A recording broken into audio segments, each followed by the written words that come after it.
Thank you for joining us on History FM Radio on liveparanormal.com and history.fm. From paranormal to the unexplained history, it all happens here. Looking to enhance your radio experience? Participate in live interactive chat 24/7 with our radio show hosts and other like-minded people on www.liveparanormal.com, the only interactive social chat room supported by full interactive media. Stop by now and join in on the fun.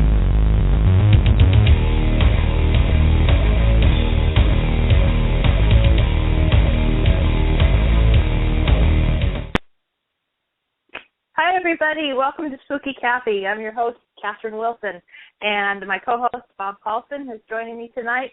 And I've got a great guest tonight who I consider a paranormal extreme adventurer.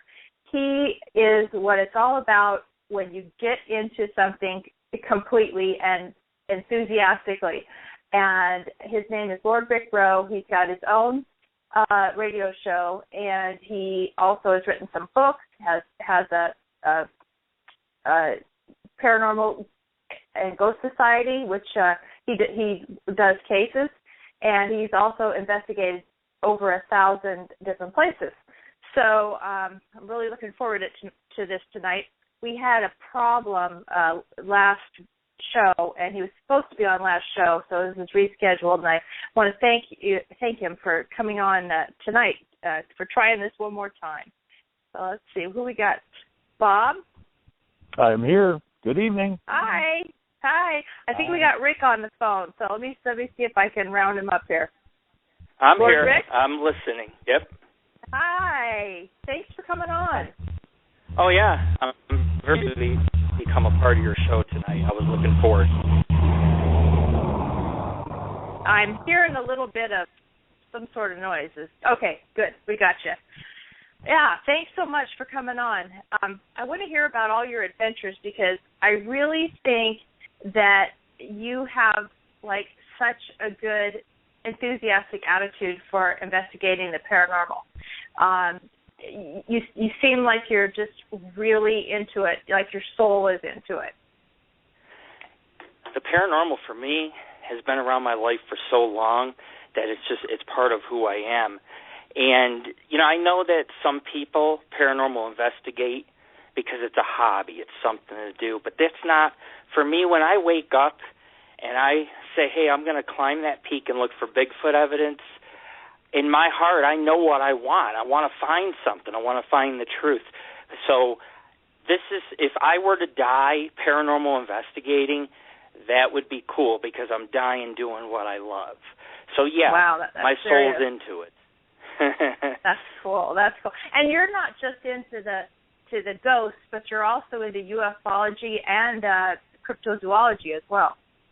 Oh, yeah. Cryptozoology is one of the top case files that we do. People always think, it's haunted places.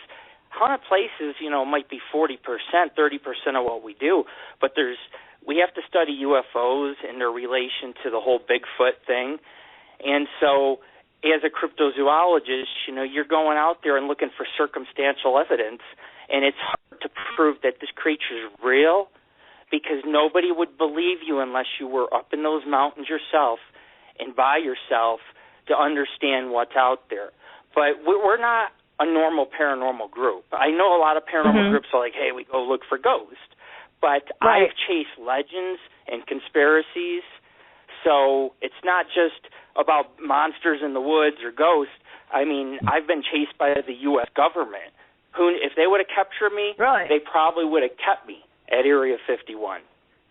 Really? You went to Area 51? Yeah, that's, in 2012, 1 million people statistically came up missing. And I tried to figure out where did all these people vanish to? Well, there's been a few soldiers coming forth saying that there's hangars of people up there and that these people are being handed over to an alien species, which would, initially come to Groom Lake, grab these people. It could be an everyday person who goes to high school. He comes up missing, and these aliens take them, whether it's for mutilation or to eat us or to take us to another world where they're trying to maybe put life there. Who knows? Who knows? But we have to have a very broad, open mind. To do what I do, you have to be open-minded. And I've done a lot of recent cases with a lot of compelling evidence. I let the evidence speak for itself, and I never force anyone to believe. If I tell you a story, it's never going to change. It's always going to be the same story because every experience I remember, every one of them. Interesting. Rick, I have a question. I'm sorry. Go ahead, Kathryn. Go ahead, Bob. Rick, I had read something of yours or about you a while ago, and it had struck me, and I wanted to ask you, would you consider yourself part of maybe a survivalist or something of that nature from your studies, from the way that you do things? I just find it interesting. You didn't come right out and say it, but I kind of got the impression that that's where your belief system was. And I was wondering, I wanted to get your viewpoint on that if you had a moment. Yeah, go ahead and ask. Well, that's what I'm asking. I mean, you. My viewpoint on that? Well, I think that part of the training that goes into our team and the people we bring on and the hikes that we do, part of it is about surviving, because I'm afraid that something someday in our generation is going to happen that's going to be utter chaos, and you're going to have to be a survivalist. You're not going to be able to go into Smith's Grocery and say, hey, I want prime rib. You're not going to get it. You're going to have to go out with a bow, and you're going to have to hunt something and kill it and eat it to survive. And most humans will not know what to do in an alien invasion. So is the survival necessary? Yes. The aliens might be more technologically advanced, but being in the woods, you're unlikely to be detected. Just like Bigfoot. Why do you think Bigfoot hides? Because he's always in the woods. Woods could go 1 million square miles, So anything could be back there. So yes, survivalists, I'll make do with what I got. I've drank my own urine. I was in dehydration. So the only thing to stop it was to drink my own urine. You have to know how to do these things to survive. Something can go real bad very fast in the Sierras, because that's where I live. I live at the base of the Sierra mountain range, so that I can go to the canyons and look for Sasquatch. Mm-hmm. So but have you found go on. Have you found evidence of Sasquatch or Bigfoot in the Sierras? There's a healthy population of Bigfoot in the Sierras. It's amazing at how many areas I continue to climb, or there's a lot of peaks I climb, but it's amazing how many trails and how many, even off the trail, just go into the wilderness, just keep walking. It's amazing that the tracks that I find, vocalizations, I've had stones thrown at me. I mean, a whole horde of stones. We're talking for 10 minutes straight, just one stone after another stone. Oh, yeah. And, I've seen it up at this peak, and when I seen it, it was the oddest thing, because I got a side panorama, and it just took 3-4 strides. It was gone. So these things disappear very quickly into the woods. They go from tree to tree, and you'll never see them. They're up in the trees. I know that they're intelligent enough, though, that they build dens. And on my birthday, I actually got to see a Sasquatch den. It was my first den I've ever come across. We come across caves and little bushes that been hollowed out where something might have been sleeping, but something made a shelter. And the posts were logs, from fallen trees in the area, and they were all locked into a main tree and crisscrossing. And the posts were 6-8 inches in the ground, something had a lot of muscle and just pounded into the ground. And it's one end of it was built up more so that when you crouch down, you can't feel the wind from the Sierras. It was built perfection. And so I believe that we found a Bigfoot den with the little wood pillows, these pillows where the bark was all completely off, the wood was smooth, wood was soft. You could put your head down on it and sleep in a 9-foot area that was protected. And so they come down, and when it gets really cold in the Sierras, they come down. And that's the thing. We found this at a lower peak, not a higher peak, but at a much lower elevation, 8,000, 9,000 feet instead of 11,000 feet. So did you find any hair in there or anything that you could have analyzed? We looked for hair. Oh, yeah, we looked for hair. We found right next to the hut there was a break, and we used some forensics, where we could sit there and you could tell what part of the deer bone it was.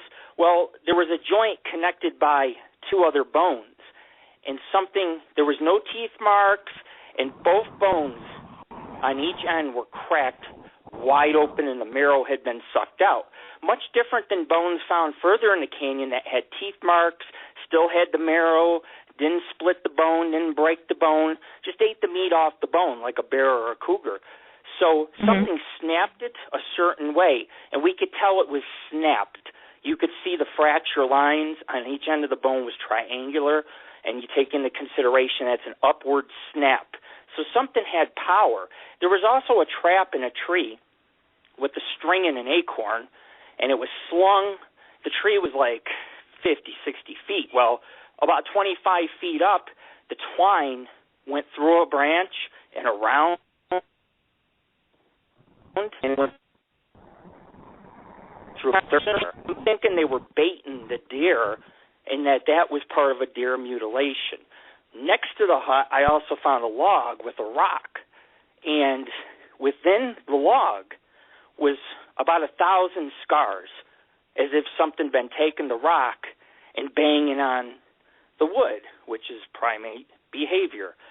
And there was also niches and little nicks taken out of the log. So I took the rock and I started beating on the log, and I could not make the grooves in there. I could not even chip it.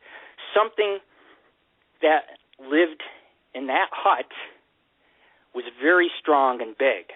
And the strangest thing is that I found a golf ball hidden underneath one of the logs. It has a funny odor to it.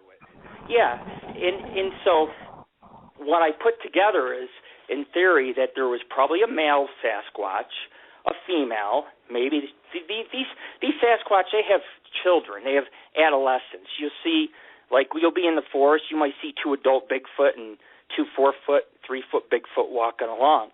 And maybe it came down to the lower elevation and fortified that area to survive through winter. There's a lot of deer up there. I seen 20 deer that day. So on the bone, we found the trap. We found the rock with the log. We found the den, which, to be honest with, being that I like to be a survivalist, and if I had to build a shelter, I would have never thought to do it that way. And I'm not even sure I could lift any of these 25-foot logs, but it was locked into the split of the tree, and it was even, 9 feet all around, and then where it branched out, where the fortified area was, it was 14 feet. And between the wood pillows was an average of 9 feet. So we think that, the rock's there for a warning. Humans are in the area, so they bang the rock, signal each other.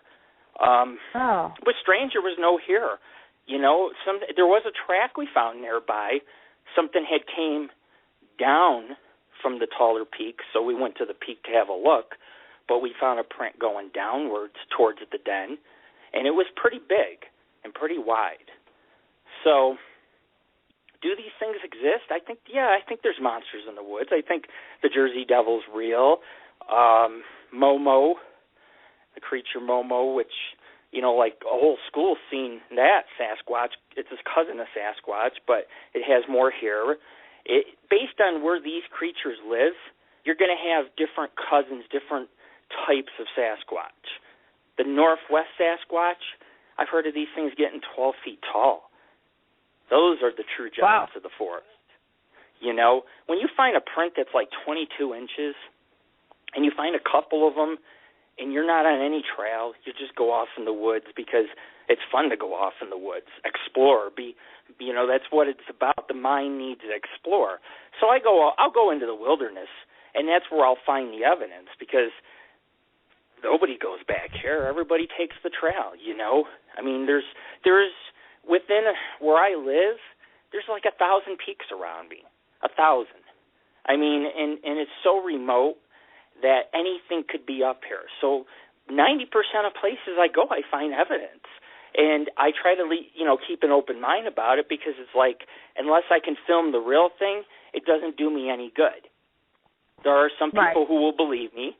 There will be, because they'll see the tracks and they'll understand that, like there's snow up in the mountains and we get these toe impressions. It's like there's no human going to walk through the snow with their toes, you know. So we can get big tracks. Big is making those tracks. We know that, and we've heard deer being taken down. We've, screams, vocalizations. I was at Showers Lake back in April when a member had flew out here and said, Rick, I want the adventure of a lifetime. I said, well, I'll give it to you. I'll take you out for 4 days, 5 days straight, and we'll see if you want to be on this team. And that was the last investigation we did. She did not go the whole way, but me and my kids, because my kids were with me, we did go the whole way. The 5 miles we trekked through the snow in the Sierras. I mean, we had to climb over a peak, over a ridge, but we got back by this secluded lake. We weren't even on a trail. The trail was buried under snow. What trail? We just had to go northeast or northwest. That's all we knew, and that's where we headed in the woods when all of a sudden on all three ends, about 100 feet, 150 feet away, we heard growling, primate type of sounds, and then there was like banging on every tree, signaling each other. So it was like, what do we do? Just walk up on a whole family of them? They're very cautious creatures. I don't know why. I can guess why, because they're afraid of human beings. I mean, that's what when I seen my Sasquatch, I mean, the thing looked afraid. I found scat, a lot of it. I found bedding on this remote peak, and I ran into the creature. I ran into it, and before I could even turn on my camera, that thing, 3-4 steps, gone. I run up to the area, look around. I'm like, where the hell did he go? So maybe these things, maybe they're not so cryptid after all. Maybe they're an advanced race of alien beings that have technology, and they're coming down to our planet to survey everything. Because I just found out the other day ago on an investigation that they come right to the edge of the state capital of Nevada. Right to the edge of the desert they come. So when you stand on a hill or a peak out here, something else has stood there and looked at the city, looked at humans, and probably thought, I just walk in the city like this, they're going to shoot me. And that's everybody's going after it with guns, and people want to harm it. They want to harm it. They do, because they're real close. There's a lot of videos. People are real close to getting good evidence, but the thing is that, you get so afraid. I always think, what if somebody gets some crazy idea from one of my cases, like where I found this den, and let's say this winter they come back down. They might go there with guns drawn, and there might be a shooting. I mean, eventually somebody's going to kill one, and they're going to brag about it. They're like, I bagged me a Bigfoot. And they're a lot like humans. I can see why you wouldn't want to divulge the location of the places. Yeah, I kind of keep things pretty hidden. I'll give you a region, but that region will have thousands of square miles. It's like good luck. There's 100 square miles that I was in. But I know all these locations, and we've had something roar near our camp. You could hear it bellowing out of its chest. Found a print on that peak. I seen it on the peak. So this peak was only like 600 feet below or above where we were camping. So I know what made the sound. I seen him earlier on that, and he's pissed that I found him. I mean, they're just like human beings. They have emotions, and they do get mad. I don't buy into this recent story. They're saying a Yeti killed the 9 hikers up in Siberia or Russia, and that's not true. Their tongues were all found missing, and they were found aged 20, 30 years. The only technology that can do this is time travel. Wow, we're losing you, Rick. Oh. You broke up. Could you repeat that last sentence? Well, UFOs use time travel, and what that's all I'm basically saying with the whole universe. See, I lost my train of thought when you lost me, but well, with the whole alien business thing, I've seen areas that I see UFOs are also areas that I have Bigfoot encounters. Mm-hmm. Rick, I think the point that the listeners missed. I think that the point that the listeners missed, where you faded out, was Kathryn was looking for an explanation. You were saying that these people, 9 hikers, were found with their tongues missing, and that they had with AIDS. their tongues missing. Okay, we didn't know that. Could you go over that again, because that's what we missed? Okay, 9 hikers went to Siberia, where the Siberian Yeti is, Tunguska, all that. And there's this place called Devil's Canyon, and they went up into the canyon one night, and they pitched tents, and it was a little snowy out. Well, the hikers never made contact with their families, so they sent out a search party. When the search party got there, the people's tongues were gone, completely gone. Their bodies were mutilated, and they were found aged 20 to 30 years. The only technology that can cause extreme aging is time travel technology, which UFOs use to travel long distances, because there are 400 billion stars and planets in the Milky Way, and there's a million other galaxies, so it's infinite, basically. And so it's not so weird to say, hey, Bigfoot might be an alien who's coming here and surveying the area. That's why we don't find him, because he might just be here for a day or two. Yeah, anything. Right. Speaking of time travel and stuff, what do you think about the Malaysian Flight 370? Well,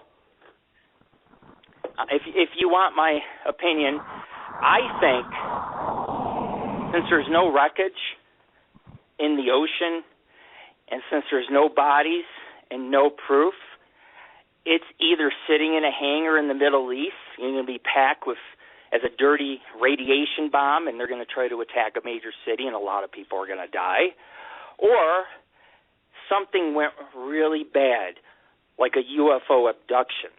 And based on what I heard in the news, it almost sounds like it was just completely taken from the sky, like they lost control, like something else disabled things gradually. Because these UFOs, they have the ability to disable our nuclear arsenal. They also can activate it, and they also can start a nuclear meltdown. They have that power. They have the power to jam your shotgun. Interesting. You know, Rick, yesterday, Kathryn and I, last night, we happened to be looking at just some random things on the internet, on YouTube, and we saw a video that was interesting, and we both looked at it, and I said, what do you think, Kathryn? She goes, I don't know. She goes, but you'd be a classic person to ask about this. There was a video that appeared very, very professional, and it was real simple. It looked like it was it looked like it wasn't in the United States, but it clearly was your typical class flying saucer flying through the air in broad daylight with 2 what appeared to be F-15, F-14s right on its tail, chasing it, okay? Foo Fighters. And they watched it. He caught it in 2 different places. There was someone running with a camera. You could see it down on the ground. And then when he looked up, it was a very, very impressive video. What do you think of something like that? True or not? I governments want control of alien technology because that is power. And I think that we do get alien technology by trying to shoot some of them down. May not be hostile and just caught off guard. And we harvest that technology, but there's a price to pay. The price is we're paying for it with human lives.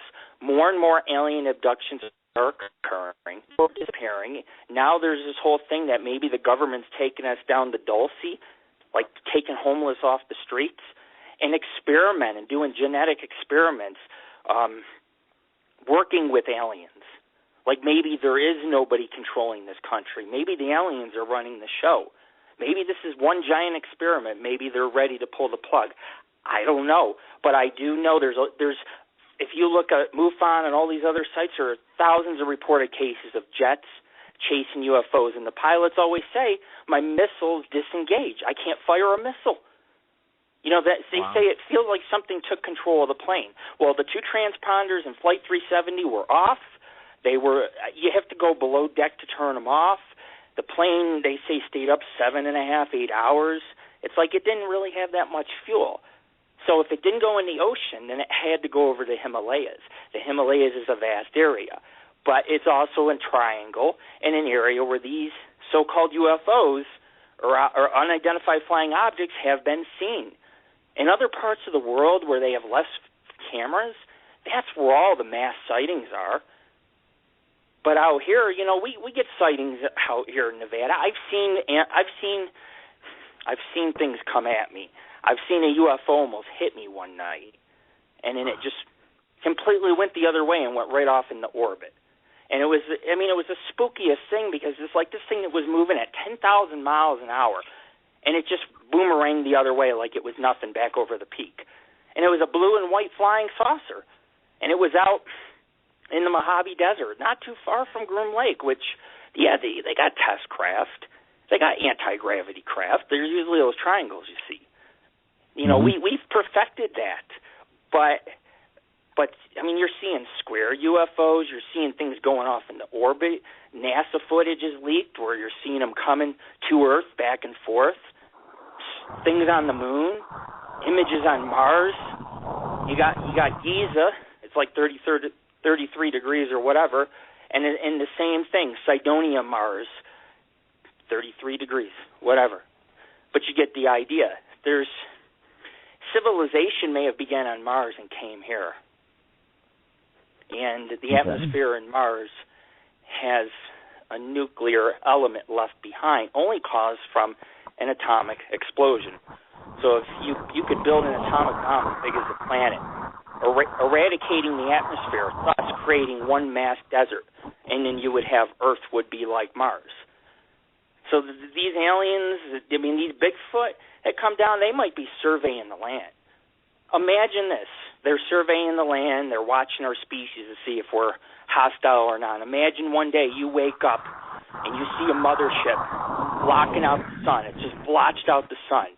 And this mothership is like 10,000 miles in length, and it's full of giants, Nephilim, Sasquatches.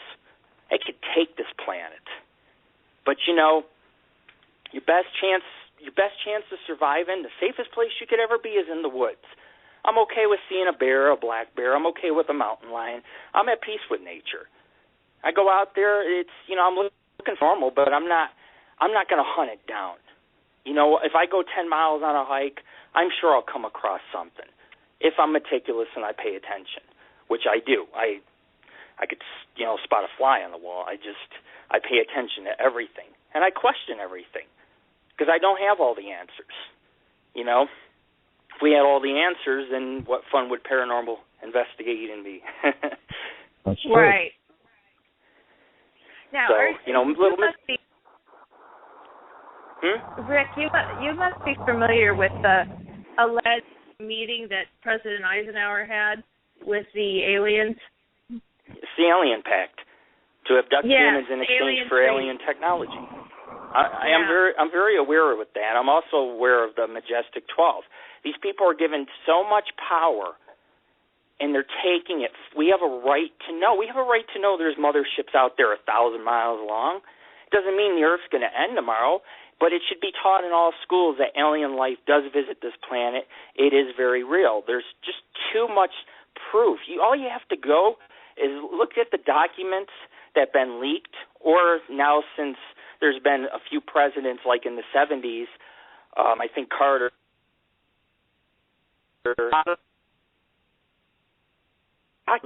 chased a UFO. It's on black and white. It's written right there. What more proof do you need? You know, we know these things visit Earth. What's their intention? I don't know. I think some are hostile. I think some are nice. I have a protocol. I told my investigator, because we work with a small team. It's either just my dog and me or my one kid. We're both kids and a friend, but we keep our group small. We don't go as a huge group out in the woods. But if you want to hide in the alien invasion, you learn to be like an elusive Sasquatch, basically. So, you have to become the Maybe Sasquatch. They know something we don't know. No, I mean, it's. I go up. I've seen UFOs and things like that, and I know the government has a lot of power. They tell the presidents it's not a need-to-know basis. So whatever projects that they do, the president's probably not even aware that they would take people and hand them over to aliens. They might just think, science fiction. Although Bill Clinton, he's kind of come out about UFOs too. So what? They visit us. But we always have to be ready and understand that we're a hostile planet, and if we shoot the wrong UFO down, or if we show hostility, they might come back with a much bigger ship, and they might just say, you know what, we're going to do some damage. We're going to plunder their resources. We're going to take their water, their uranium. There's been UFOs that go outside uranium mines, drain all the uranium. They can power up using natural resources. They can fly near the sun, get their engines powered up and go. It's just interesting. We don't have that technology. We have barely left the moon. I'm like, why can't we land? We should be landing on Mars by now. We're not. Space exploration is important because once you explore space explores you. And we've sent out messages. You know what the message was? I'll tell you the message we sent is when we launched the nuclear bombs in Nagasaki and Hiroshima, and we did a bunch of tests in the Mojave Desert of Nevada, you can see those nuclear explosions from space. It's sent off with their technology. They were like, we're going to Earth. And they're coming to this planet, and they're abducting and taking people. And I think the government, for that power, they would be willing to sacrifice their own. I mean, you look at the vets. Look at how they're treating the vets of the Iraqi and the war. I have a vet team, and he has an injury, and he's a good investigator. He runs a haunted group. He's never done the Bigfoot thing. He was amazed with what we found. He said, I don't know how you did it. He says, you just took me up the cliff and through the wilderness, and we come across this thing. And it was like, that's because I left the trail. I went a little further to look. But we have alien protocols in place. If I do see a saucer in the woods and I see aliens, I'm going to go up to them. I will. I will grab one by the hand and I will walk in its ship. I will go willingly. I'm not going to let them take me. I will go with them. That's fine. And I told my investigator, I'll give you the cam. You film it from far away. Film it. Because if you take that camera and you walk on board an alien ship, they're going to fry all the evidence you got. You already know. And there are fake UFO videos out there, and there are fake alien videos, but I think some of the leak stuff, some of that's very real. And we as humans especially these older guys that were in the military that are coming forward on their deathbed where they had never spoken out before. Oh, yeah. That to me is really compelling. The whole Roswell thing is that they announced that a flying saucer had landed. They changed the story. It was a weather balloon. And, it was very strange because the one guy took a bunch of parts home, and him and his son seen it, and they seen hieroglyphics. And they were given instructions to turn that debris over to some base. And when the government realized what they had, then they went top secret. They made him, on his deathbed, he said they made me hold a fake weather balloon, and those weren't the parts. You have people playing a game. They're powerful. Maybe even the Illuminati is true. Maybe they're going to wipe us all out. The best way to do it is that when people turn on themselves. And if the world goes into chaos, you won't even be able to sit in your house because people will break down your door, steal your food, rape and pillage, and even, like me, I'm a friendly guy, so if I see Bigfoot, I'll throw him a banana, That's me. Same with aliens. It's like, you ain't taking me. I'll come with you, but you're not taking me. Because you have to start thinking, humans need to start thinking more civilized on this planet. And the paranormal requires a lot of thought. Not everything is paranormal that we do. We're an adventure group. But if I come across it, I'll always document it and always be truthful towards the cause. because nobody can learn anything, even after my death. The things that I've told people will live on, and they will know it's true, because I'm not going to lie about, my girlfriend, she's a skeptic. I take her out all the time, but she sees things at only certain places I take her, like remote places. She's seen the UFO that almost hit us at night, and she says, "What the hell? It came right over a peak and streaked right back off to space. I mean, it looked like it was going to crash." So we've seen these things. You got to think about where I'm at. I'm in Nevada. There's more mountain ranges than lower 48 or whatever in the state of Nevada. So it's remote. There are huge government installations. I've been out by them. Like I said, they've chased me. I parked I stood on the border of Groom Lake. I didn't go past the line they were going to shoot me, but they put lights on me. And, I took my pictures because I knew I could push it to that. If I crossed that line, they could take me in a hangar and say, you know what, you're monstified, or you're going to the Orient Belt or whatever, or Zeta Reticula or whatever. But, I mean, I parked down the road because I've seen things in the sky. I've seen over the desert floor, there was this globe of orange and red. That's the thing with those hikers that I was trying to tell you. There's a bunch of orange little UFOs, and they rip through their tents, no clothes on, and they're found like a couple hundred feet from their camp, all mutilated and aged. So that's where I was kind of getting at, is I've seen out by Area 51 the red and orange glowing saucers and orbs, and you'll see them land in the desert. It's like, they could be government craft, but they chased me out of there that night, and that night I had 2 UFO sightings, and they were orange and red. One was out by a mine in Ghost Town, and one was on... Where? Out by Groom Lake.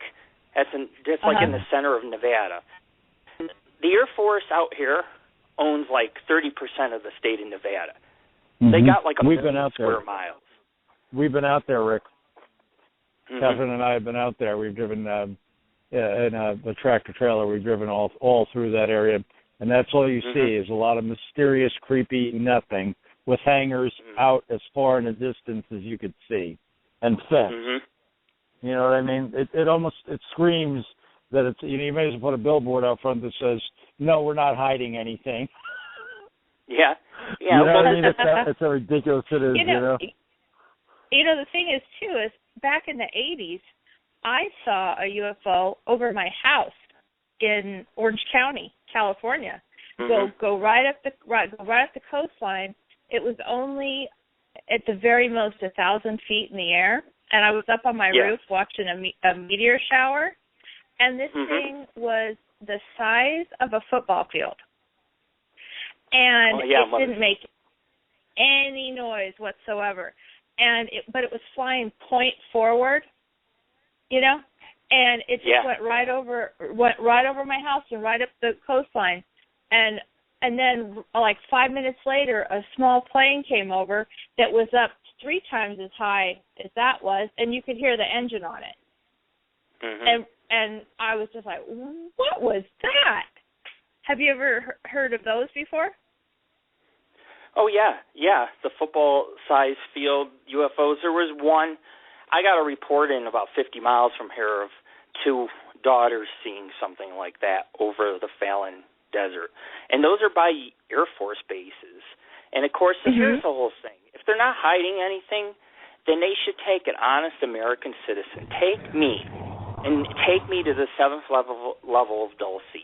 I won't. If it's national security, I won't say nothing. But if you're friggin' experimenting on humans and feeding them the aliens and stuff, there's a problem. Because we don't, a base that's 1,000 square miles, a base like that, and they have an underground city, and they're storing UFOs. Maybe they're even building them. The whole chemtrails thing.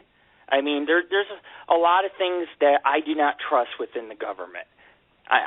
What I count on is what I see with my eyes.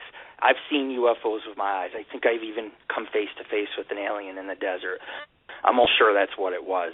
I mean, the eyes and the head were pretty big. But, I mean, these things exist, and we need to remain vigilant. But this also is a hostile planet, and so looking for Bigfoot, that shouldn't be for everybody. It's just for a certain kind of person. And it's a devotion I make. I went right up the cliff a couple of days ago. It was my birthday. Went up the cliff, straight along the waterfall, rock climbing. We made it up, and, you know, we hiked, and we did it up, and we found some stuff. It doesn't always work out in our favor, but we had respect for it. You know, we didn't go destroying the area. We didn't, you know, we weren't like, oh, we're going to hunt this thing, you know. It was a great find, and it'll leave people wondering. They'll want to see more of what's in the Sierras, what I got going on next. Even when I did the Donner Lake tunnels in April, most haunted train tunnels in all of California, all of the whole United States, and there's 9 of them. Some will go over a half mile deep into the darkness. Thousands of Chinese laborers worked those tunnels, and they all of them died in avalanches in the spring. In the snow melt, when it started to melt, they'd be holding their pickaxes still frozen because Donner Pass was so treacherous. The Donner Party in 1844 was stranded and had cannibalism. The whole Donner Lake area has ghosts. So I got a ton of EVPs. I got a couple ghost photos. I even got a couple monster prints. There was toes in the snow a couple times. And I said, I just kept it open. I'm like, maybe it is a bear. Who knows? But we heard some things doing the tunnels. So, you know, I bounced around from looking for monsters to ghosts. And the one thing a lot of us don't do, we don't look at the sky. So you have to look at the sky. So you have to do night hiking. You have to hike in the woods 2 in the morning. That's a great time to hike. You probably will see a UFO then, you know. I mean, they're out there. The truth is out there. And, you know, that's the thing is this is not a hobby for me. I'm seeking out to encounter things that no man's ever encountered. And I'll keep doing it and doing it and doing it. It doesn't matter how bad my knees and back get. I still make it to that peak if I want to find what I'm looking for, you know. And now, are you planning on writing a book on all this stuff you're compiling on the Bigfoot, Sasquatch stuff? I'm sure you've taken photographs. We have lots of cases on our site, and people click the case and they can sift through it. But I mean, this time of year, I'll go up in the high Sierras. There's 1,000 lakes. You got Yosemite. You got Lassen Volcanic National Monument where there's lava flowing. You have Mount Shasta area. There's like 6-7 national forest areas and like 20 wilderness areas. It's huge here. And I like Bigfoot a lot. Like in the spring and summer, Bigfoot, UFOs, might chase some conspiracy if it's good enough. You know, wintertime, we'll go to ghost towns, we'll investigate houses, we'll do graveyards, caves, tunnels, mines. We like to do mines. Mines are super haunted. I love going in a mine and climbing all around and just it's the thrill of it. There's shafts 1,000 feet down and you're in this mountain. You come out the other end, and one time I did do something in a mine that almost got me killed, but I inched along like a 6-inch ledge along a deep, deep mine shaft, and I just inched along it and was fine, you know. And our investigator, I held her hand and helped her inch along, and she did it too. But, you know, like I say, you have to understand there's always risk involved. You want to see aliens, you want to see Bigfoot, Go up into the woods with me a couple times. Your perspective will change. Your whole life will change. You know, my life changed when I was a kid. When I was a kid, that's when my life changed. Because that's when I ran into the paranormal when I was a kid, heavily. What happened when you were a kid? I used to have these giant black shadows visit me, and they would stand over me and look at me, and I used to just see them all the time. I one time seen an old lady ghost. She was in my playroom of this old house in Buffalo, New York, and she looked at me, went in the closet, and shut the door. And I walked in the closet, and I shut the door. I was kind of a creepy kid. And the ghost wasn't there. It was gone. But I seen it. I caught a ghost photo when I was 7 or 8 at Fort Niagara, sent it to a group, and I told the group, I said, since I'm a kid, can you investigate this place? And they aired it live on the radio, and there was ghostly footsteps. Oh, wow. So, ghosts. It was a good ghost photo. And the thing was, that was when I was a kid. I had abilities too. I could levitate when I was a kid, and I could do certain things that I can't do anymore. Just maybe we block those things out. But there were things I could do as a kid. I had telekinetic abilities. So the paranormal has been a huge part of my life. I mean, I'm giving blood, sweat, and tears towards trying to prove that Bigfoot is a recognized species up in the Sierra Mountain Range. And I've looked for Bigfoot in other parts of the country. I've been in Pennsylvania and Florida and all, but I spent the last 3 years in the bush. I mean, I've been 3 years looking for Bigfoot, looking for tracks, seeing Bigfoot, stones throwing, having something run up on you, breathing heavy, and you don't see it. It's like, is it invisible breathing here? I've lived it. And these things are very real creatures. And so, I could hit a ghost town in the woods, and then I could go hiking on some peak behind the woods and go look for Bigfoot.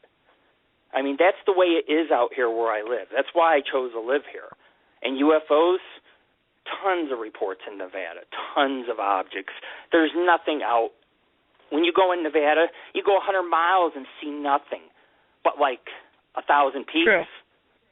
There's just so many mountains here, and so these UFOs, they're going to go to the more remote spots, and that's why I hike in remote areas, because that's where the activity is. So we're pretty hardcore with what we do, but I do this to educate people. I mean, that's why I write history pieces on the site and put nature pictures up and videos up and evidence up.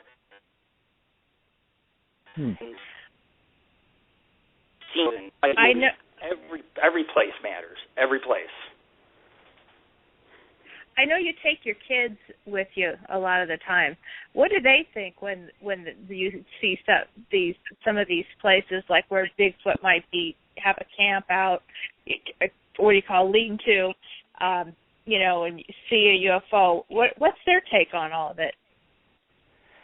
Well, I have two sons. One is turning 16 in like a week, and the other one is 12. The 12-year-old has seen Bigfoot at least 6 times, but he also knows what it's like to have stones thrown at us and be chased. I look out very much for my investigators and my kids, but he's a believer because he's seen UFOs. He spotted the den. He gets the credit. He made the find. He also found the bone. The mutilation. Wow. So I've trained him in every way possible. He's got a bow.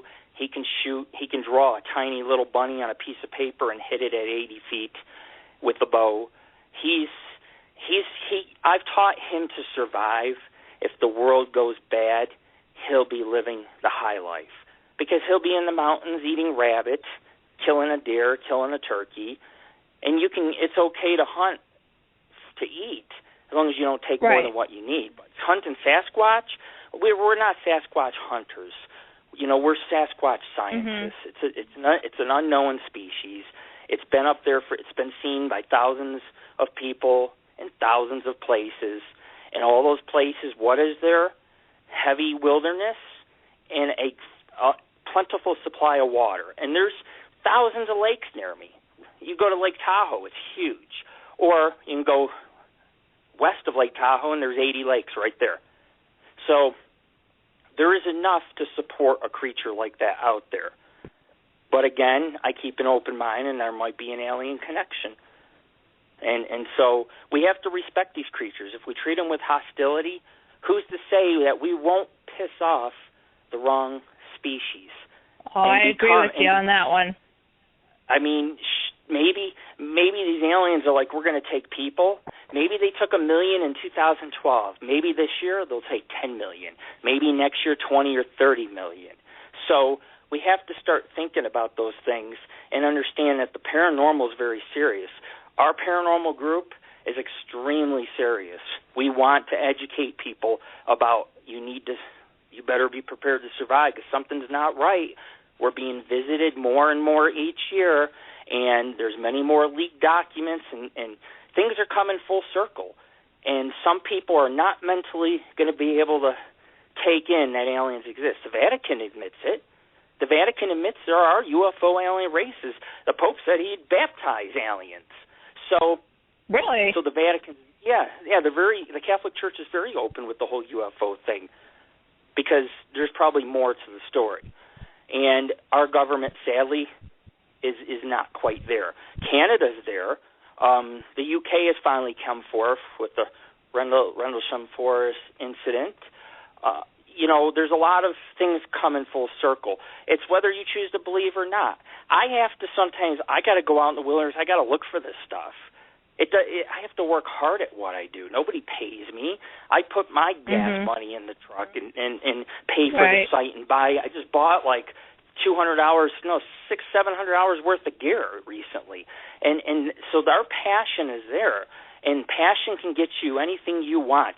You want to hold hands with an ET? If you're passionate enough, you'll hold hands with ET in the woods. So I've gotten close to these creatures because I want it bad.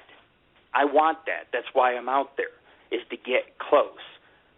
And we've had stuff like, I was one night hiking at Round Top Peak, got stranded up there, hiking back in the woods. All of a sudden I hear a branch crack and something stand still, but I can't see it. It's like if it's an animal, I was making all kinds of noise and shining my light. Nothing ran off. It just stood still. And it's like sometimes when I'm measuring tracks, then it gets like sundown and I'm still out there hiking, and I'll hear something follow me for 3-4 miles in the woods, making all kinds of noise following us, So I think they're curious creatures, but I also think that, they're not in large numbers. They're abundant in the Sierras, but they could be easily wiped out by man in a matter of no time if let's say, someone says, I'm going to go hunt one. Because it's like technically if I wanted to, I could probably hunt one. I would never do that because obviously their DNA is similar to ours. They have fingers. They have toes. They have larger feet because they're taller and more muscle mass. But they obviously have some close to human DNA. It's an intelligent life form. It thinks, it eats, areas where there's lots of berries, deer running around. Sasquatch could survive 50 years, never be seen by a human. It's like, nobody's coming up to this remote peak. Oh, if I'm up in the trees, I can smell a human 5 miles away. So, this is real. They got a good, keen sense of smell and hearing. And you're going to hardly ever get real Sasquatch evidence unless you if I found a body, that's different because now we could examine it and scientifically classify it so it could be taught in schools. Just like the work that we do should be taught in schools. These UFOs that I'm seeing should be taught in schools. We have a right to know that the ETs have been visiting a millennia towards Earth, coming to Earth, and maybe playing with our genetics and our evolution. And maybe there's a much broader picture. I think that's probably true. Hey, Rick, we're just about out of time, and I want to make sure you give your website so people can go and see some of this evidence that you've collected, and tell us about the books that are available.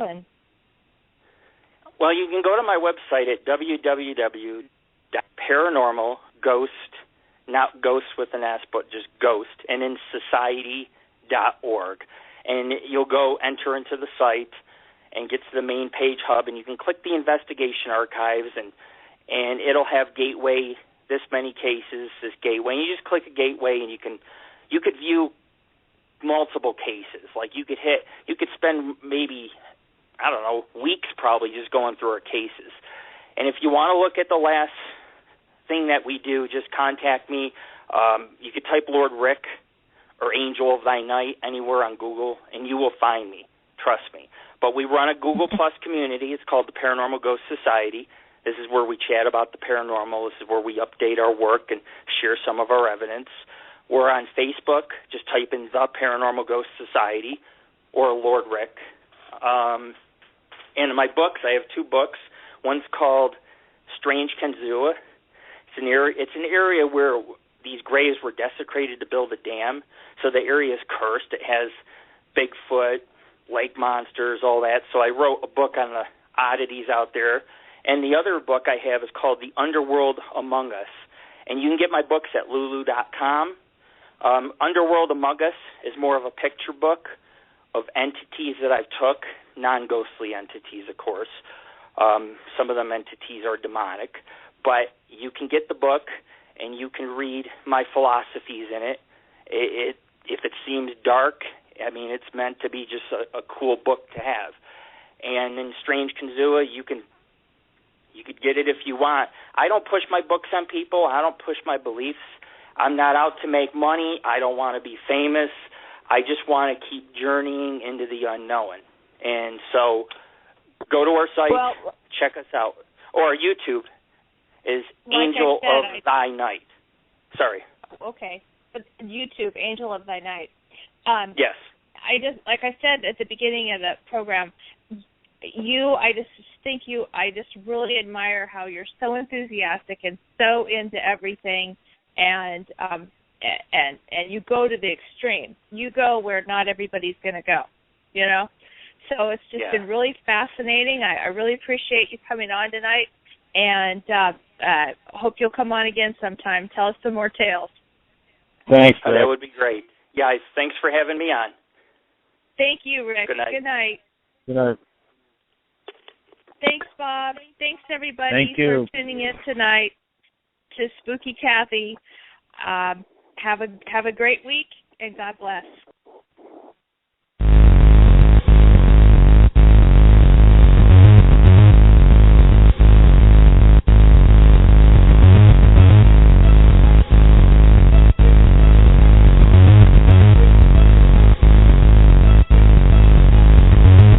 Thank you for joining us on History FM Radio on liveparanormal.com and history.fm. From paranormal to the unexplained history, it all happens here. Looking to enhance your radio experience? Participate in live interactive chat 24/7 with our radio show hosts and other like-minded people on www.liveparanormal.com, the only interactive social chat room supported by full interactive media. Stop by now and join in on the fun.